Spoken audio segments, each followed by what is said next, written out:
বমি করছো কেন? কি হয়েছে দোলন? বিনুনি বমি করছে কেন? জানি না, তুমি তাড়াতাড়ি ডাক্তার ডেকে আনো। ডাক্তার ডাকতে হবে না বৌদি। কি হয়েছে বিনুনি, আমাকে বলো। চলো ঘরে গিয়ে বলবো। তাই দেবো, দয়া করে বিনুনিকে ছেড়ে দিন।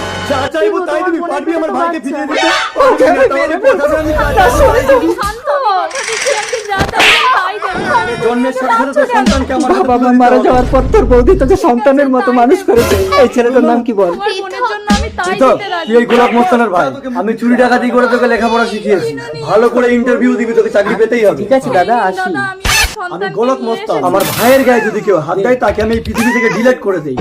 পৃথক, তুমি আজ রাতে আমার বোনকে বিয়ে করবে। তোমরা আমাকে জোর করে বিয়ে দিলে আমার দাদা আমাকে মেরে ফেলবে। তোমরা আমার দাদার সাথে কথা বলো। ওই গোলক মস্তান কখনোই এই গরিবের বোনের সঙ্গে নিজের ভাইয়ের সম্পর্ক করবে না। দোলন, তুমি একে ঘরের ভেতরে আটকে রেখে বিনুনিকে সাজাও।